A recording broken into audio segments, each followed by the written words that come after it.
David, Mercer is a former deputy finance director for the Democratic National Committee, and Angela McGlowan is a Fox News political analyst. Welcome to both of you. Thanks, Jamie. Pleasure to be here. You first, Angela, because yes, I want to hear what Republicans want to hear the president talk about. Do you match the list, basically, in that order?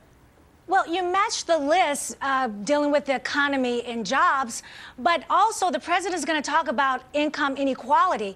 And from a GOP standpoint, some of the policies that the president has created has actually created the income inequality. So I think the White House and Congress are on the same page, Jamie. They want to create a more prosperous America. They don't want more people on the government dole. But, Jamie, a speech does not make success. The president has to work with Congress to be able to create those policies. Well, it's interesting that you bring that up, Angela, because I wanted to ask you, David, one of the things that's being predicted is that the president will talk about his ability to push forward initiatives without congressional involvement and approval.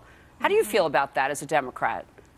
Well, I think that as a Democrat and as an American, that we need to not make it so that one is to the exclusion of the other. The president is not going to go solo and unilaterally, but will do what he can as the executor or the executive and hope that Congress will come along, as they did with the recent budget that was just passed for 2 years, and getting cooperation. And we hope that the environment that creates will add to further initiatives, whether it be raising the minimum wage, providing for unemployment insurance, all which, like the economy being top on everybody's priority list, is supported by a majority of Americans. And that's what the president will speak to in strengthening the middle class and allowing for upward mobility, and those initiatives helping to do so. And that's what he'll address. Well, let me jump back to you, Angela. You talked about how some of the president's policies have actually increased the income inequality. Yes. Which one specifically? Well, health care, number one. And you remember the stimulus package for jobs, but our shovel-ready program is not quite shovel-ready yet. His policies, Jamie, has actually grown government. And the only proven way to increase prosperity and reduce poverty is less government, less taxation, and letting the free markets flourish. There is a place for government, Jamie, and that's protecting the consumer.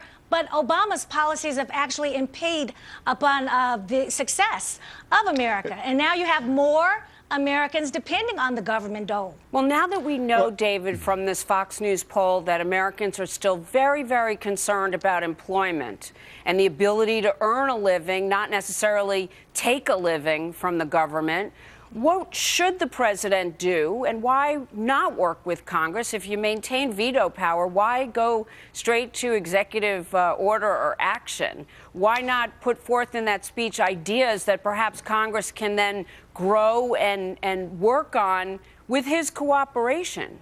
Yes. Jamie, to reiterate, I will say that the president has sought all efforts in working with Congress and is not abandoning that effort. At the same time, given the challenges that the unemployed may be facing and others in the middle class, it is for everybody to do all they can. It is not, like Boehner said, to rely on being judged by what you don't pass, or being judged by what you don't pass rather than being judged by what you do pass. And the president is taking the initiatives to the extent that in his term in office, 8 million jobs have been created over 30 plus Is that months. Enough? I mean, first of all, are you sure of that number? Second I am positive about that number and encourage anybody to look it up. It's 8 million jobs, and that's in the private sector, not as Angela would like to say in the public sector. Let me ask you this question. You mentioned the middle class. Wow.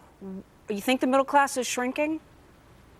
The middle class is shrinking. Well, David, let me ask you, as a Democrat, do you have any concern about the middle class shrinking? Because the president talks a lot about the higher wealth Americans, when in fact that's a very, very small percentage of this country. What about the middle class? Has he inspired and helped that grow? Well, put it this way, with the 8 million jobs that I mentioned, that prevented from further erosion of the middle class and more falling into poverty.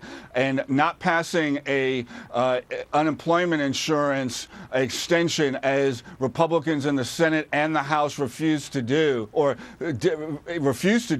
then you have the risk that more people fall into poverty, and you lose 200 jobs that would be created by them having that extension and spending money in the economy and creating demand in the economy. I got to go, but Angela, last word. Yes. Where are we in terms of job creation? We know we need a number over 200,000 a month just to maintain.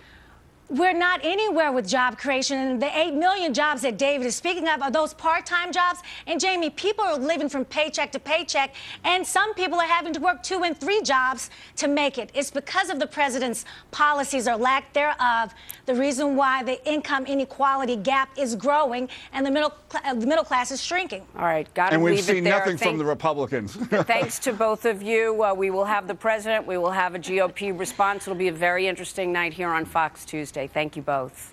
Thanks, Jamie. Thank you. Well, Jamie, a new law in